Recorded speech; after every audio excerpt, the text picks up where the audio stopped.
Mathieu Ponin-Ballum, je suis dans l'armée de l'air depuis maintenant presque 20 ans et puis je suis depuis un peu moins longtemps parrain du projet OSISAE. J'ai croisé dans les couloirs Joël Dast et en discutant avec lui, il me dit bah, là j'ai une classe qui vient visiter, parle-leur de ton métier dans l'armée de l'air, du pilote, de machin.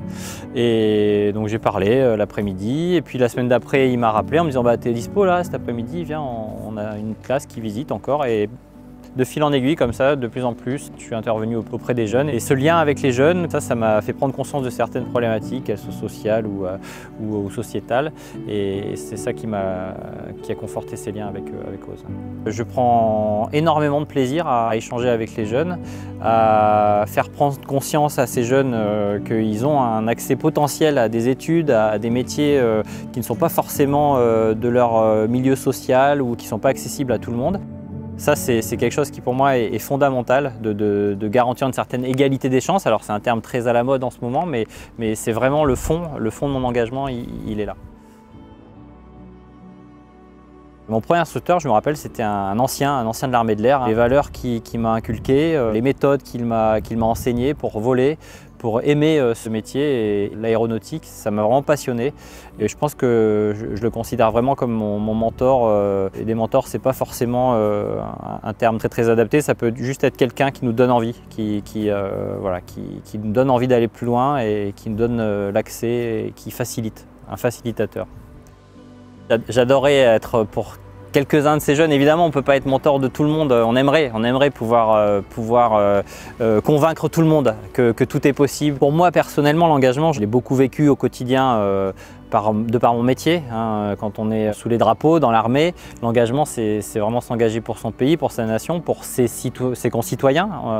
On peut aller même jusqu'à donner sa vie. Après, il y a l'engagement dont on parlait tout à l'heure avec Ose.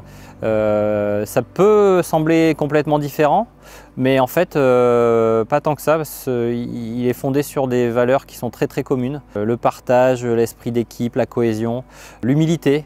L'engagement, c'est aussi à mon sens un devoir. On a souvent dans les nouvelles générations des jeunes qui se disent mais qu'est-ce que fait la société pour moi? Non, il ne faut pas attendre qu'on fasse quelque chose pour vous. Il faut se demander aussi qu'est-ce que nous, on doit faire pour les autres. N'attendez pas comme ça que ça vous tombe tout cuit dans l'assiette.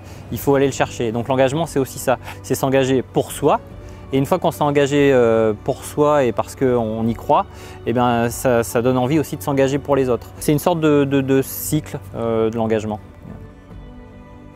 La première fois où j'ai volé en avion de chasse, j'étais pas forcément aux commandes puisque j'étais en passager, j'étais en place arrière d'un de ces avions là. La sensation que j'ai, c'est vraiment une sensation complètement extraordinaire au sens propre du terme. J'avais l'impression d'être dans un vaisseau spatial qui avançait à une vitesse folle, avec des sensations folles, en ayant l'impression de rien comprendre à ce qui se passait, mais en partageant avec les pilotes, les gens de l'escadron, quelque chose de très humain et de très convivial. Donc c'est un peu cette dualité là entre quelque chose d'extraordinaire et des valeurs humaines que je retiens. C'est ça qui m'a le plus marqué ce premier jour dans un avion de chasse. Ouais.